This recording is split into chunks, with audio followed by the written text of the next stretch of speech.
Sumainyo ang Panginoon. At sumainyo. Ang mabuting balita ng Panginoon ayon kay San Marcos. Papawisiin Panginoon.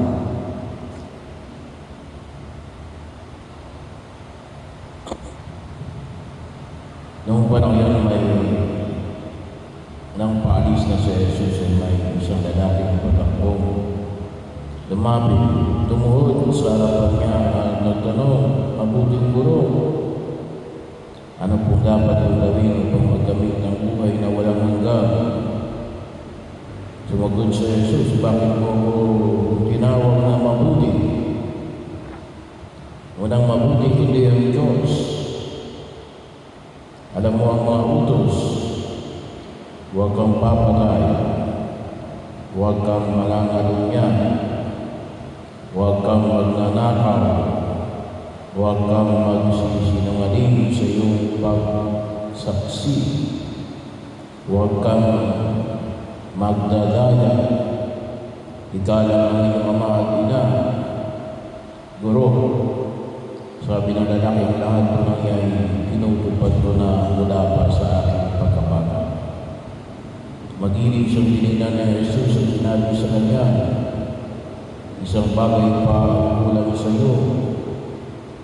Humayon ka, ipagbili mo ang iyong ari-arian at ipamigay sa mga luka ang pinagbilan. At magkakaroon ka ng kayamanan sa langit. Pagkatapos umalik ka at sumunod sa akin." Namanglaw na lalaki ng marinig ito at malungkot na umalis sapagkat siya'y napakayaman. Tinignan na Jesus sa mga nasa paligid niya at sinabi sa kanyang mga alagad, "Napakahirap mapabilan ang mayayaman sa mga pinagaharian ng Diyos." Nagtaka ang mga alagad sa pamamagitan pananalitan ito. Huling sinabi ni Jesus, "Mga anak, talagang napakahirap mapabilang sa mga pinagaharian ng Diyos.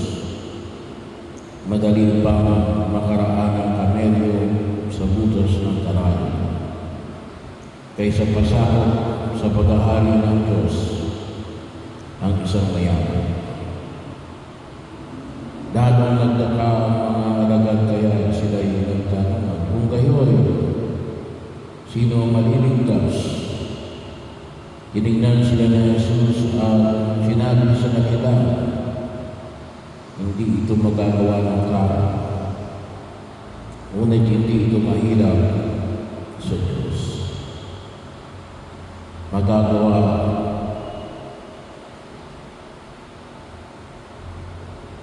ng Diyos ang lahat ng bagay."